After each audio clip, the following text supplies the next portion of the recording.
Bienvenue dans cette session 6 sur la crainte de Dieu. Donc aujourd'hui, dans cette leçon, on va poursuivre ce qu'on avait abordé dans la dernière, dans la leçon 5, c'est-à-dire les attributs de Dieu. Et donc dans toute cette série, on est en train vraiment de regarder qu'est-ce que c'est que la crainte de Dieu et aussi chercher à grandir dans la crainte de Dieu. Et plutôt que de seulement donner tout de suite une liste de choses à faire, à ne pas faire, je voudrais d'abord que nous continuions ensemble à passer du temps dans la parole de Dieu, dans les Écritures, parce que nous avons déjà établi que la crainte de Dieu est reliée avec le fait de connaître Dieu, et c'est relié aussi, nous y viendrons, avec la communion que nous pouvons avoir avec Dieu, avec nos motivations, avec la manière dont nous fonctionnons dans notre relation avec lui, et nous voulons vraiment marcher dans la crainte de Dieu. Et pour ça, il est bon de connaître Dieu. Et dans la leçon précédente, nous avons commencé à parler de différents attributs de Dieu. Nous avons vu que Dieu est omniscient, c'est-à-dire qu'il connaît tout, que Dieu est omnipotent, il peut tout, il est le Tout-Puissant, que Dieu est omniprésent, il est présent toujours et partout, et qu'il est transcendant, c'est-à-dire qu'il est au-dessus de tout, il dépasse tout. Et c'est vraiment intéressant, je crois, de voir ou revoir pour certains ces choses et de prendre conscience vraiment de la grandeur, de l'infinité du Seigneur et de nous rappeler que ce Dieu tout-puissant, glorieux, sans limite, au-dessus de tout, nous aime. Il nous a aimés au point qu'il a donné son Fils pour nous sauver. Il nous aime au point qu'il veut être en communion avec nous. Et oui, il nous aime. Oui, nous avons droit à l'amitié de Dieu. Oui, nous pouvons être intimes avec lui. Oui, nous pouvons vivre des choses merveilleuses, réjouissantes, grandioses. Mais nous devons aussi nous rappeler de sa grandeur, de sa puissance et marcher dans la crainte de Dieu. Cette crainte de Dieu qui est un profond respect qui s'exprime par le fait qu'il soit notre référence, qu'il est notre préférence, que nous ayons pour lui de la déférence et de la révérence.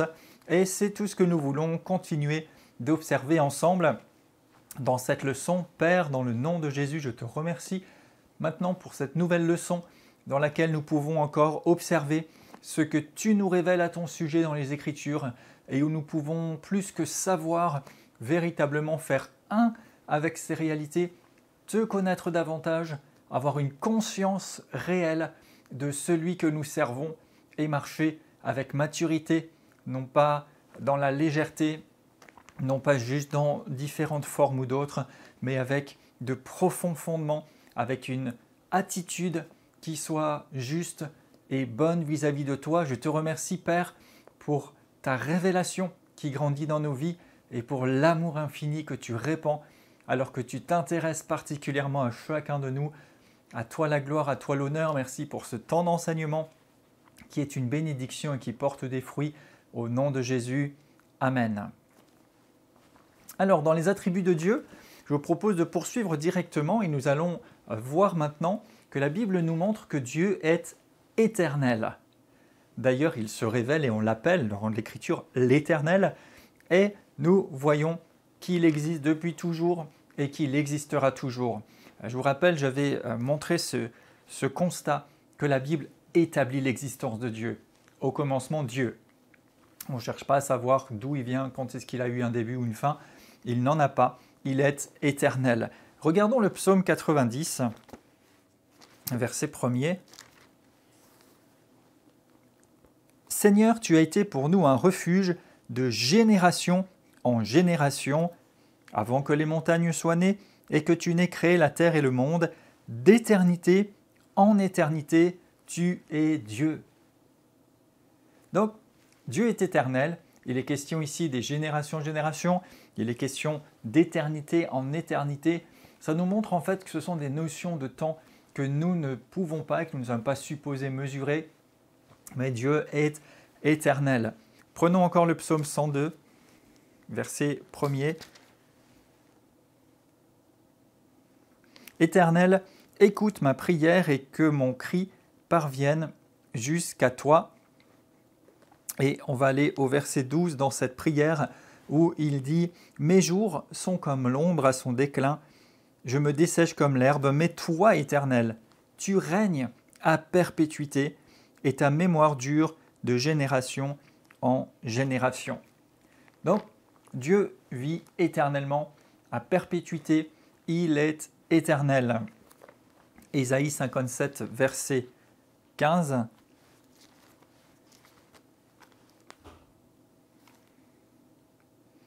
Car ainsi parle le Très-Haut, dont la demeure est éternelle et dont le nom est saint.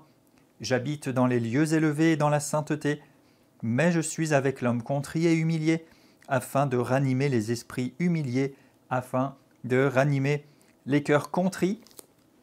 Donc là aussi, Dieu nous montre et nous dit qu'il est éternel. Il a une demeure éternelle, son nom est saint. Il habite dans les lieux élevés et dans la sainteté. Et malgré cela, il est avec les hommes humbles, les hommes simples. Dieu est éternel. Et vous savez, à aucun moment, que ce soit avant la création, et les quelques versets que nous venons de voir le disent eux-mêmes, que ce soit tout au long de l'histoire de l'humanité, et jusqu'à maintenant, Dieu n'a jamais cessé, manqué d'exister. Il existe, il est éternel, il est pour toujours, et il n'est pas lié au temps humain. Nous mesurons les temps, les années, les mois, les semaines, les jours, mais Dieu, lui, est hors de tout ça. Dieu est hors du temps. Il est au-dessus de tout ça, et lui, il ne s'arrête pas à ces choses-là. Par exemple, certains versets qui peuvent être bien connus et utilisés, parfois à bon escient, parfois moins. Mais en tout cas, il nous est dit, par exemple, dans deux versets différents dans l'Ancien Testament, Psaume 90,4 que nous avons vu tout à l'heure dans la suite du texte, il est dit que pour Dieu, 1000 ans, c'est comme si c'était juste la veille. Et dans 2 Pierre 3, verset 8, il est dit que pour lui, un jour est comme 1000 ans, et 1000 ans sont comme un jour. C'est-à-dire qu'en fait, Dieu n'a pas la même mesure, la même notion de temps que nous. En fait, il est hors du temps. Et ce qui explique aussi certaines choses. Quelquefois, on pourrait penser qu'il y a des incohérences grammaticales, des choses qui sont surprenantes dans certains versets. Mais en fait, c'est parce qu'il est hors du temps. Par exemple, à un moment donné, Jésus va dire « Avant qu'Abraham fût, je suis ». Grammaticalement, c'est étonnant. Puisque si on dit « avant qu'il ne fût », j'étais alors. Mais je suis. Et Dieu s'est révélé dès l'Ancien Testament comme « je suis ». Au présent, un présent permanent en fait. Parce que lui est hors de notre notion du temps à nous. Lorsque le prophète Ésaïe s'exprime, il dira que nous avons été guéris par les meurtrissures de Christ. Plusieurs centaines d'années avant même que Jésus ne naisse sur la terre, qu'il n'accomplisse l'œuvre de la croix. Parce que la vie de Dieu, la puissance de Dieu, la grandeur de Dieu, la nature de Dieu, l'éternité de Dieu est hors du temps humain. Il nous montre « je suis », c'est Exode 3, verset 14, vous pourrez le retrouver vous-même. Et donc, Dieu est éternel. Il est éternel. Un autre aspect sur Dieu, ou les attributs, on pourrait dire, de Dieu, une définition, c'est ce que nous appelons communément la Trinité. La Trinité, certains diront que le mot n'est pas dans la Bible, et c'est juste, le mot en lui-même n'y est pas, c'est un mot plutôt de théologie, une manière d'expliquer une réalité spirituelle. Mais ce qui est sûr, c'est que Dieu se révèle dans la Bible comme un seul Dieu, un Dieu unique, mais qui s'exprime en 3 personnes, bien sûr, Père, Fils, Saint-Esprit. Dès la Genèse, Genèse 1, verset 1, quand il est dit au commencement « Dieu créa les cieux et la terre », en fait, le mot utilisé pour Dieu, c'est Elohim, et le suffixe « im », c'est un pluriel. En français, en fait, si on faisait une traduction littérale exacte, ce serait au commencement Dieu, au pluriel, avec un X, créa les cieux et la terre. Et là déjà, c'est remarquable, parce que Elohim, mais créa. Dieu, pluriel, créa, et pas créère, parce qu'il est un, mais il se révèle en 3 personnes. Plus tard, quand il va créer l'homme, Genèse 1, 26, il est dit, ce passage bien connu, « Faisons l'homme à notre image ». Pourquoi faisons? Il est seul. Mais il y a cette interaction dans la Trinité, Père, Fils, Saint-Esprit, et faisons l'homme à notre image. et à notre ressemblance, la ressemblance du Dieu unique, mais qui se révèle comme Père, Fils et Saint-Esprit. Et nombreuses écritures encore le soulignent. Ésaïe 48, verset 16.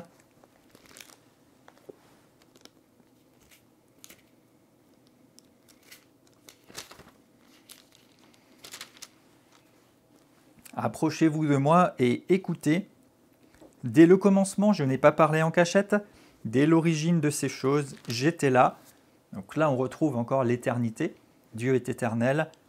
Et maintenant, le Seigneur l'Éternel m'a envoyé avec son esprit. Ainsi parle l'Éternel. Donc ici, on voit le Seigneur l'Éternel m'a envoyé avec son esprit.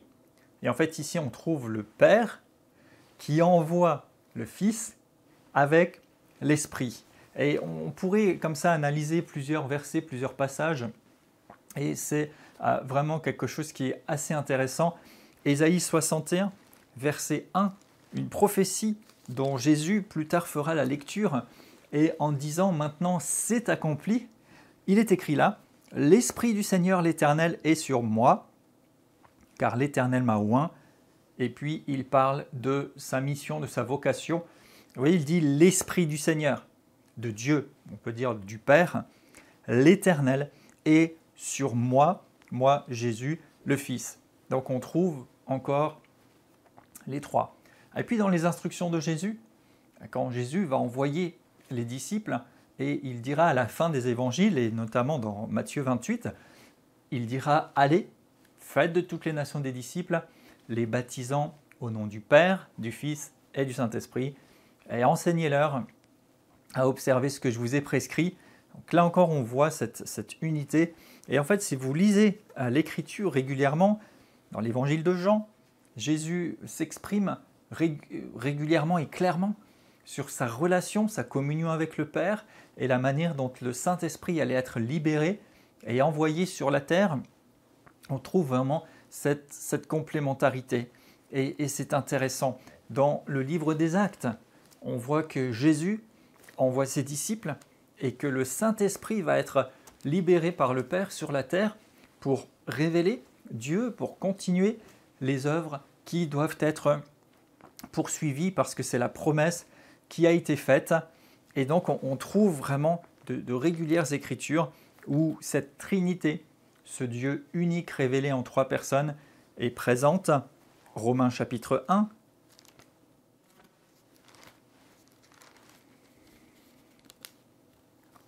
Paul, serviteur de Jésus-Christ, appelé à être apôtre, mis à part pour annoncer l'évangile de Dieu, évangile qui avait été promis auparavant de la part de Dieu par les prophètes dans les Saintes Écritures, qui concerne le Fils, né de la postérité de David selon la chair, déclaré Fils de Dieu avec puissance, selon l'Esprit de sainteté, par sa résurrection d'entre les morts, Jésus-Christ, notre Seigneur.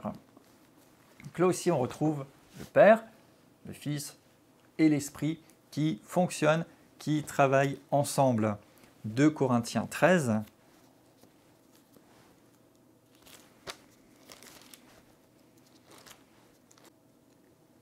« 2 Corinthiens 13, verset 13, « Que la grâce du Seigneur Jésus-Christ, l'amour de Dieu et la communion du Saint-Esprit soient avec vous tous. » Donc on voit ici Père, Fils, Saint-Esprit, ce Dieu qui se révèle dans ces trois dimensions, ces trois personnes. Et bien sûr, dans d'autres cours, vous aurez aussi des détails vraiment sur ces particularités, sur la personne du Saint-Esprit. Vous avez eu un cours sur Dieu, sa personne, ses noms, que vous avez étudié, qui reprend certains de ces aspects. Et c'est vraiment, vraiment intéressant de remarquer ces choses. Et voyons encore 1 Pierre 1, verset 2.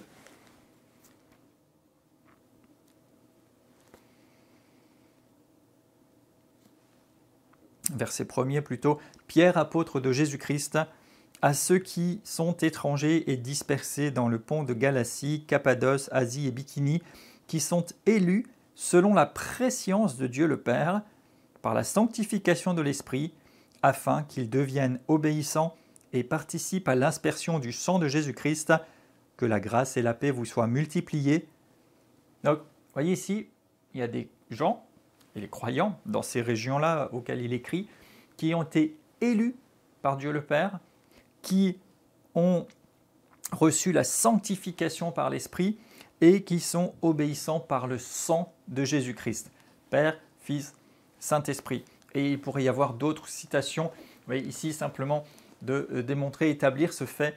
Et Dieu est un, il y a un seul Dieu, et il se révèle dans ces trois personnes. Donc dans les attributs de Dieu, Dieu est éternel, Dieu est un, révélé en trois personnes, Dieu est immuable. Dieu est immuable, ça veut dire qu'il n'y a pas de changement. Il n'y a pas de changement dans les attributs de Dieu, il n'y a pas de changement dans sa puissance, dans sa capacité, dans sa perfection, dans son infinité, et il n'y a pas de changement. Et il n'y a pas de changement non plus dans les plans qu'il a formés, dans l'amour infini qu'il a répandu pour acquérir l'humanité et pour réaliser ses buts. Dieu est immuable, il ne change pas. Donc regardons encore un certain nombre de passages, comme je vous l'avais annoncé dans certaines de ces parties. Vraiment, on va observer les passages, les Écritures qui parlent d'elles-mêmes, et c'est certainement la meilleure chose à faire. Après, il vous appartient à vous, pourquoi pas, de reprendre ces versets, peut-être certains contextes aussi, de les reprendre, de les méditer, de vous en imprégner pour que vraiment ces choses deviennent réalité et que nous prenions conscience du Dieu que nous servons et que cela suscite en nous, renforce, génère, alimente la crainte de Dieu que nous devrions manifester et aussi notre confiance et notre dépendance de lui, notre abandon à lui. Dieu est immuable, il ne change pas. Psaume 102, verset 27.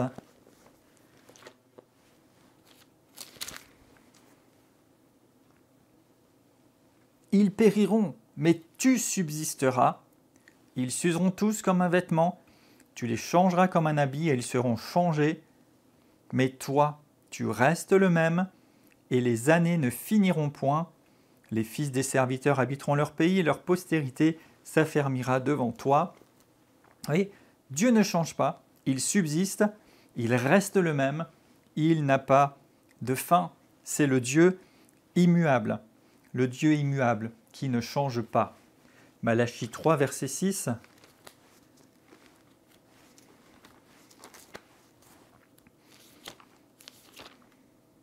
Malachie 3, 6. Là, c'est Dieu lui-même qui parle et qui le déclare. Il dit « Je suis l'Éternel, je ne change pas. Et vous, enfants de Jacob, vous n'avez pas été consumés. » Vous voyez, je suis l'Éternel, je ne change pas. Il est immuable. C'est clair, c'est net, c'est précis. Il ne change pas. Hébreux 1, verset 12.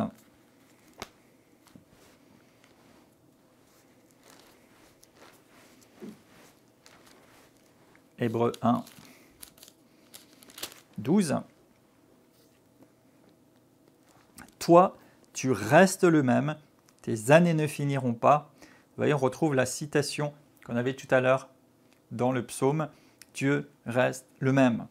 Et quoi qu'il se passe, quoi qu'il bouge, quoi que les éléments périssent, quoi que les ennemis de Dieu périssent, Dieu demeure. Et il reste le même. Il est immuable, il ne change pas. Jacques 1, verset 17.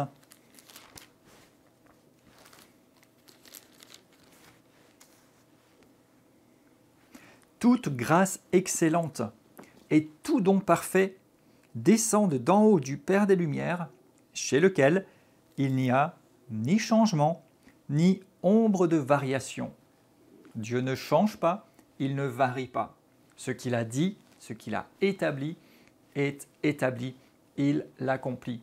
Dans sa nature, il ne change pas. Dans son amour, il ne change pas. Dans sa révélation, il ne change pas.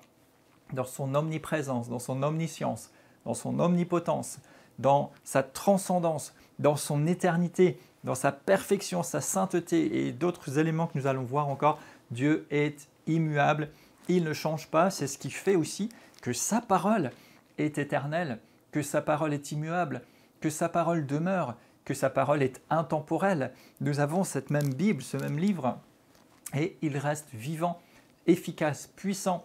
Et il est écrit quelque part que le ciel et la terre passeront, mais les paroles de Dieu ne passeront pas. Pourquoi? Parce qu'il est immuable et sa parole est immuable. Ce qu'il a déclaré est immuable. Il ne change pas. Hébreux 13, verset 8, au sujet de Jésus lui-même, il est dit « Jésus-Christ est le même hier, aujourd'hui, éternellement. » Il est le même hier, aujourd'hui, éternellement. Il ne change pas. Jésus-Christ, qui est né de Dieu le Père, qui a été engendré par Dieu pour se manifester en tant qu'homme sur la terre, était le même avant, était le même sur la terre lorsqu'il a accompli des miracles, lorsqu'il a fait du bien autour de lui, lorsqu'il a aussi donné des paroles fortes par rapport aux attitudes religieuses, par rapport à ce que le Père aime, ce que le Père n'aime pas, par rapport à ce qui est juste, ce qui ne l'est pas. Et éternellement, il ne change pas. Il ne change pas dans sa puissance, il ne change pas dans sa gloire, il ne change pas dans sa force. Il peut accomplir aujourd'hui ce qu'il a fait par le passé et il est même écrit quelque part qu'il ferait des choses encore plus grandes que ce qu'il a fait sur la terre. Il ne change pas dans sa puissance pour délivrer, guérir, sauver, libérer. Il ne change pas dans toutes ces choses. Il ne change pas non plus dans sa justice, dans sa puissance, dans sa sainteté. Il reste le même. Et même si nous avons l'impression qu'il y a des éléments ou des points spécifiques qui changent dans notre perception, dans notre compréhension de Dieu, on pourrait dire, mais en fait, la compréhension que les gens avaient de Dieu dans l'Ancien Testament, puis dans les Évangiles, puis dans le Nouveau Testament, puis dans différentes époques de l'histoire de l'Église et jusqu'à aujourd'hui, pourtant, ça a l'air d'avoir changé. On dirait que Dieu agissait différemment, mais en fait, Dieu n'agissait pas différemment. Dieu était toujours le même. Il y avait des règles, des principes, des éléments d'alliance, des œuvres qui, certes, dans leur aspect visible, peuvent paraître différentes, mais lui ne change pas, il n'a jamais changé. Ça a toujours été le même Dieu, tout-puissant, éternel. Et cela se voit aussi, si l'on creuse un peu plus, dans ces différentes alliances et même dans le mouvement de Dieu à travers les siècles et les générations, à travers l'histoire de l'Église. Il y a des choses qui sont constantes. Et c'est vrai, il y a des choses qui semblent avoir évolué, qui semblent nouvelles, mais en fait, Dieu n'a pas changé. Il a toujours été le même. Mais c'est souvent notre rapport à Dieu, que ce soit sur un plan individuel et puis sur un plan plus collectif, qui fait que notre compréhension, notre perception et notre réceptivité à l'œuvre et à la puissance de Dieu ont changé. Mais lui ne change pas. Et donc nous pouvons voir des choses différentes aujourd'hui, mais sur lesquelles Dieu n'a pas changé. C'est vrai, j'allais dire dans le bon sens du terme, au sens où nous pouvons vivre aujourd'hui une dimension de la gloire de Dieu, certaines manifestations, certaines réalités, et nous continuons de cheminer dans l'augmentation de la révélation, de la puissance, de la gloire, des réalités célestes, et toutes ces choses-là qui peuvent sembler nous amener plus près, plus haut, plus loin, mais Dieu n'a pas changé, c'était déjà disponible, mais aussi dans un sens malheureusement un peu moins agréable et plus sombre. Aujourd'hui, il y a beaucoup de choses qui semblent être acceptées, être modérées par des croyants, même par des mouvements, même par des églises ou par des personnes en position d'autorité comme acceptables, alors que Dieu a déclaré que ce n'était pas acceptable, que c'était du péché, que c'était abomination, et nous devons nous attacher à la parole de Dieu qui est immuable, qui ne change pas, à la nature de Dieu qui ne change pas. Ce n'est pas parce qu'une société ou l'humanité moderne accepte certaines choses que Dieu aurait changé de point de vue sur le sujet, mais nous avons toujours accès à la grâce de Dieu, à la possibilité de nous repentir et d'être restaurés avec le Seigneur par un seul sacrifice, un sacrifice éternel, celui de l'œuvre de Jésus à la croix. Et cela ne change pas, cela est valable toujours, partout. Dieu est immuable. Il est immuable dans la vérité, il est immuable dans la sainteté, il est immuable dans la justice, mais il est immuable dans l'amour, dans la bonté, dans le désir de sauver et de restaurer l'humanité et d'accomplir ses plans. Dieu est immuable. Et quelque part, les psaumes disent aussi que c'est carrément insensé, c'est une folie de dire qu'il n'y ait pas de Dieu, ou que Dieu n'agisse plus, ou que ce ne soit plus d'actualité. Non, Dieu existe. Il est vivant, il est éternel, il est immuable. Dieu est parfait et saint. Il est parfait et saint. Vous savez, la sainteté, ce n'est pas juste une question d'action, d'apparence, d'image. La sainteté, c'est la mise à part. Et quand on dit que Dieu est saint, c'est que Dieu est complètement à part. Dieu est différent de tout le reste. Dieu est séparé de tout ce qui pourrait se comparer à lui. Dieu est à part. Dieu est hors de la norme. Dieu est saint. C'est aussi que Dieu est dans une intense pureté, la pureté absolue. La perfection absolue est en lui et il est saint. Il n'est pas juste l'image de quelque chose, il n'est pas juste un peu supérieur, un peu plus vertueux, un peu mieux. Le Dieu que nous servons, l'Éternel, Père, Fils et Saint-Esprit, le Dieu Tout-Puissant, El Shaddai, Elohim, ce Dieu est saint et parfait. Ce n'est pas juste une personne vertueuse qui a vécu à une époque, qui a laissé peut-être des enseignements, un mode de vie, une conduite, mais qui lui-même aurait été pris dans des choses qui ne sont pas justes, qui lui-même aurait eu des limites, qui lui-même aurait été bloqué par certaines choses, qui lui-même aurait été dans la corruption. Non, Dieu est saint et parfait. Rien ne peut le vaincre, rien ne peut lui être reproché. Et même au sujet de Jésus qui a marché sur la terre, il est dit qu'il a été tenté en toutes choses comme un homme, mais il n'a jamais péché, parce qu'il est saint, absolument saint et parfait. Dieu est totalement juste, il n'y a en lui aucune faute, aucun reproche fondé ou justifié ne peut être exprimé contre lui. Lisons Lévitique 11, verset 44. Lévitique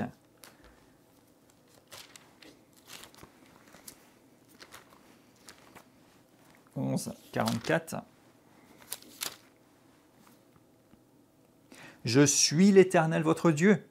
Vous vous sanctifierez et vous serez saints, car je suis saint. Vous ne vous rendrez point impurs par les reptiles qui rampent sur la terre, car je suis l'Éternel qui vous ai fait monter du pays d'Égypte pour être votre Dieu, pour que vous soyez saints, car je suis saint.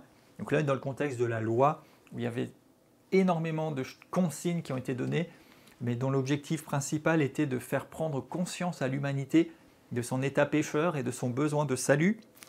Mais Dieu dit et il répète, « Je suis saint et vous serez saints. Je suis saint et vous serez saints. » Et on reviendra plus tard sur certains attributs, certaines particularités, certaines caractéristiques de Dieu que nous partageons avec lui. Et pour l'instant, nous parlons ici des attributs de Dieu qui lui sont propres. Psaume 85, verset 13.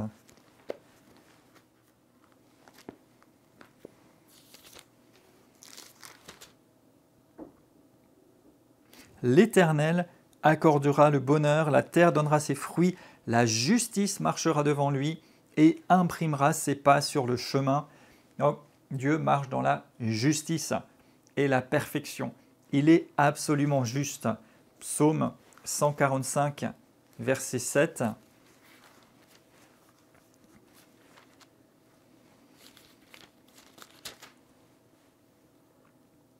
Qu'on proclame le souvenir de ton immense bonté et qu'on célèbre ta justice. Dieu est juste et cela doit être célébré. L'Écriture dit aussi que la sainteté convient à sa maison. Il ne change pas, il est saint et parfait.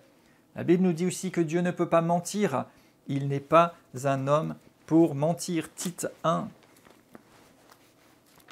Tite 1.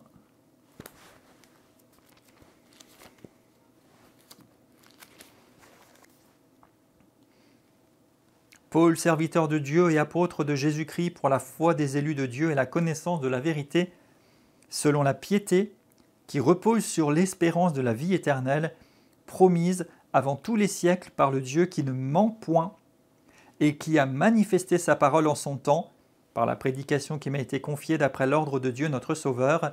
Mais remarquez ici, Dieu qui ne ment point. Dieu ne ment pas. Il est toujours dans la perfection, la sainteté, la vérité absolue. Hébreux 6, verset 18. Il est impossible que Dieu mente.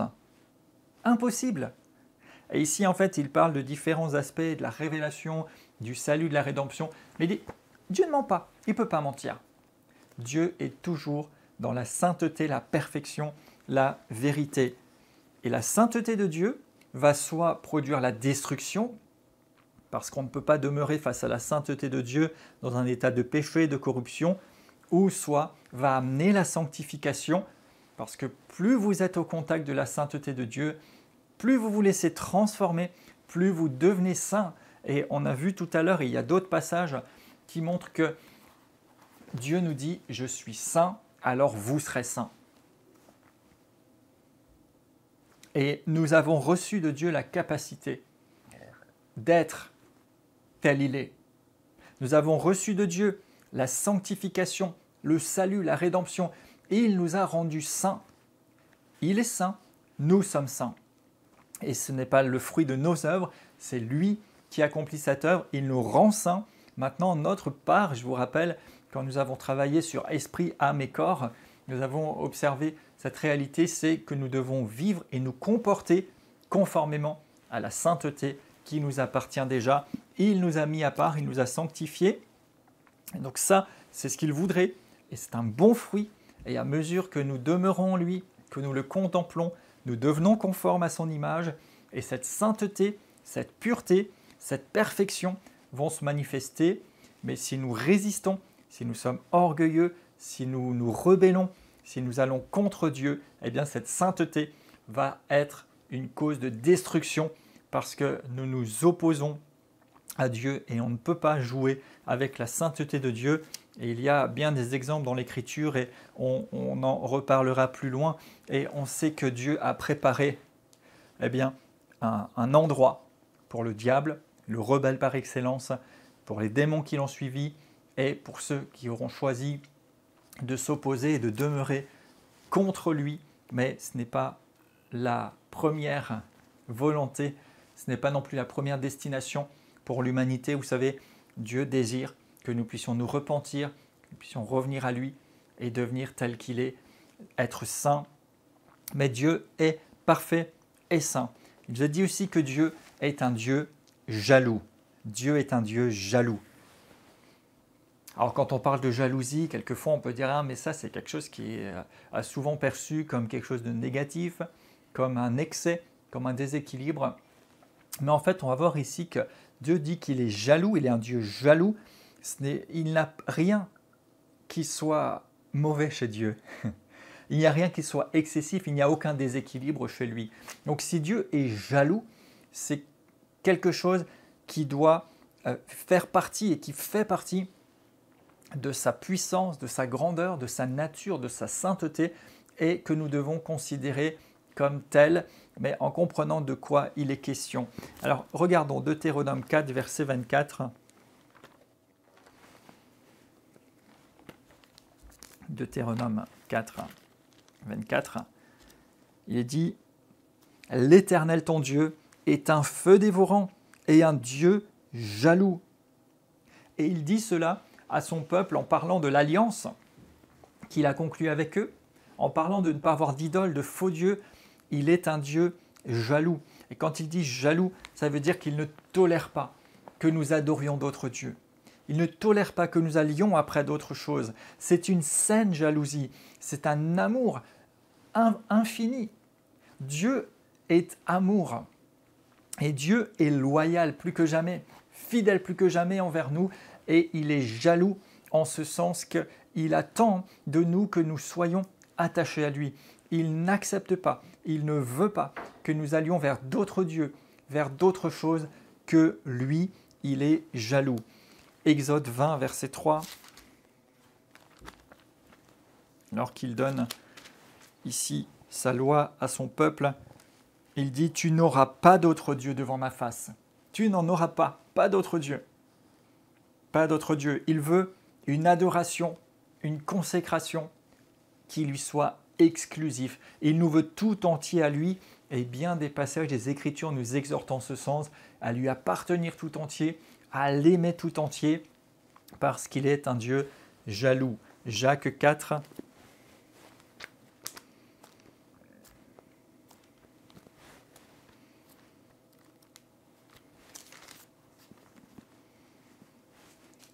verset 4, « Adultères que vous êtes, ne savez-vous pas que l'amour du monde est inimitié contre Dieu? Celui donc qui veut être ami du monde se rend ennemi de Dieu. Croyez-vous que l'Écriture parle en vain? C'est avec jalousie que Dieu chérit l'Esprit qu'il a fait habiter en nous. » Donc Dieu considère que si nous aimons le monde plus que lui, que si nous allons après d'autres dieux, que si nous nous attachons plus à d'autres choses qu'à lui, alors qu'il a mis son esprit en nous, qu'il chérit cet esprit, alors qu'il s'est donné lui-même, alors qu'il a tout accompli, eh bien, c'est une inimitié, c'est un affront contre Dieu. Nous devenons ennemis de Dieu. Dieu est un Dieu jaloux. Jaloux parce qu'il nous aime, jaloux parce qu'il a tout payé, jaloux parce qu'il ne veut pas partager. Mais vous savez, jaloux, mais jaloux dans l'intérêt de chacun d'entre nous. Il n'est pas jaloux au sens où il serait comme possessif, où il veut nous garder pour lui, bien qu'il en aurait largement le droit, mais il est jaloux dans le sens qu'il sait que si nous n'allons pas dans la bonne direction, que si nous ne sommes pas entiers à lui, il ne pourra pas manifester pleinement sa bonté envers nous, il ne pourra pas pleinement nous garder, nous protéger, nous bénir, parce que nous nous retranchons nous-mêmes à sa protection, nous nous détachons nous-mêmes de la manifestation de sa puissance quand nous nous écartons. Et il est jaloux dans l'intérêt de pouvoir être révélé en nous, à nous. Il est jaloux non pas par intérêt individuel à lui, mais jaloux par intérêt après ce qu'il fait, après l'œuvre qu'il a accomplie pour nous, après l'esprit qu'il a mis en nous, après la destinée qu'il a pour nous. Il nous veut tout entier parce qu'il s'est donné. Éphésiens 5, verset 21. Et tous ces passages nous montrent combien Christ s'est donné. Éphésiens 5, verset 21. Soumettez-vous les uns aux autres dans la crainte de Christ. Vous voyez, on retrouve ici la crainte aussi, cette crainte de Dieu. Et dans toute la suite, il explique comment se comporter. Et il dit que, verset 25, « Christ a aimé l'Église et s'est livré lui-même pour elle, afin de la sanctifier, en la purifiant et la lavant par l'eau de la parole, pour faire paraître devant lui cette Église glorieuse, sans tache, sans ride, rien de semblable, mais sainte et irréprochable. » Et puis il fait le parallèle entre la relation entre un époux et l'épouse et l'œuvre de Christ envers l'Église. Mais vous voyez, son but, son objectif, la raison pour laquelle il a tout donné, il a tout accompli, il a tout mis en œuvre et il a tout mis à disposition, c'est qu'il veut que nous paraissions devant lui, glorieuses, sans tache ni ride, rien de semblable, mais saints et irréprochables. Mais si nous allons après d'autres dieux, ou si nous allons après d'autres envies, d'autres passions, d'autres motivations, d'autres choses du monde, si nous mettons en avant d'autres choses que lui, eh bien, nous sortons de cette démarche alors que nous devrions devenir saints et irréprochables. Ailleurs, il dit que tout votre être, esprit, âme et corps soit trouvé irrépréhensible. Il a un objectif élevé pour nous. Et il est jaloux dans le sens où il veut pouvoir accomplir cet objectif et que rien ne vienne se mettre entre. Oui, Dieu désire et nous enseigne à avoir pour lui la crainte qui soit ce profond respect, que nous ayons pour lui de la déférence et de la révérence, qu'il soit notre référence et qu'il est notre préférence. Il nous aime, il est notre sauveur, c'est vrai, mais il veut être aussi notre Seigneur. celui qui a autorité, celui qui dirige pour pouvoir nous amener dans ces choses-là. Non pas qu'il soit fou, qu'il soit imbu d'avoir du pouvoir ou d'être au-dessus des autres, mais que c'est la condition nécessaire à ce que nous puissions pleinement participer à l'accomplissement de ses buts, c'est que nous dépendions de lui, que nous soyons attachés à lui, que nous lui obéissions, que nous marchions dans ses voies, attachés à lui. Il a tout donné. Et j'aimerais dire que, est-ce que ce ne serait pas la moindre des choses que nous nous offrions, que nous nous livrions à lui en retour, et surtout qu'il nous amènera dans ce cas-là beaucoup plus loin, bien au-delà de ce que nous pourrions imaginer ou accomplir. Il est un Dieu jaloux parce qu'il a pour nous des choses merveilleuses et que le prix pour y arriver a été payé de son côté et il veut nous amener dans l'accomplissement et la réalisation des promesses. 1 Corinthiens 6.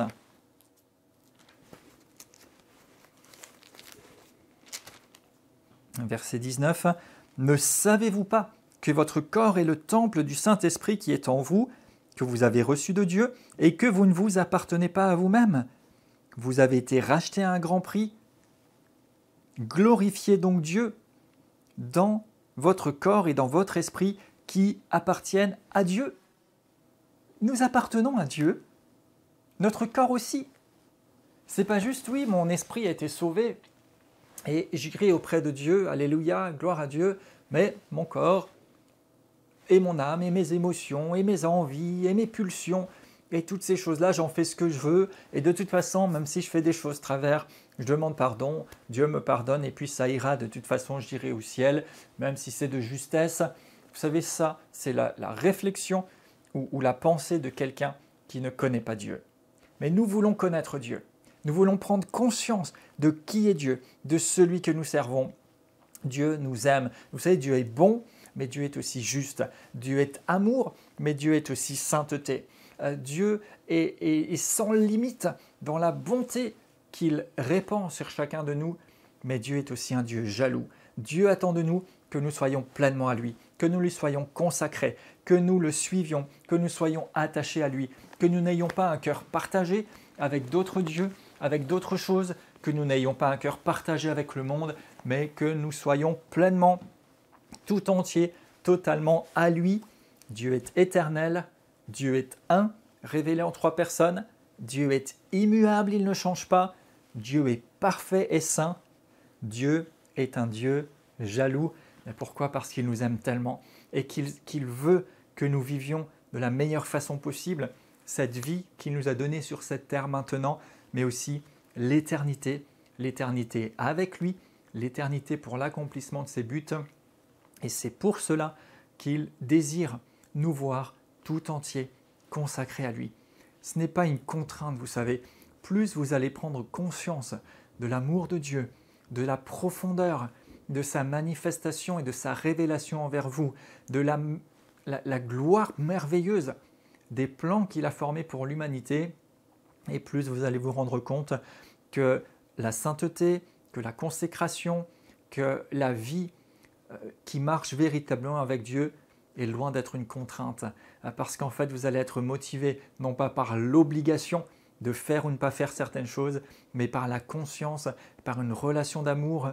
On avait parlé dans une leçon précédente des motivations, soit la peur des conséquences, ou soit l'amour et le désir de ne pas entacher ni mettre d'obstacle à cette relation. Et nous continuons d'avancer, de cheminer à travers ces leçons, à travers le cours et dans les choses qui arrivent aussi, pour de plus en plus prendre conscience de la grandeur de Dieu, de sa toute-puissance, de ses capacités, de ses attributs, mais à travers ça, créer en nous un élan vers lui, créer en nous un élan vers Dieu, créer en nous une dynamique où nous le suivons, où nous le craignons, où nous marchons avec lui parce que nous le chérissons. Et nous chérissons de plus en plus et de plus en plus consciemment et profondément la relation, l'intimité, la gloire de cette connexion avec Dieu que nous avons et la marche dans les plans qu'il a formés, les plans qu'il a formés pour nous sur la terre, parce que des choses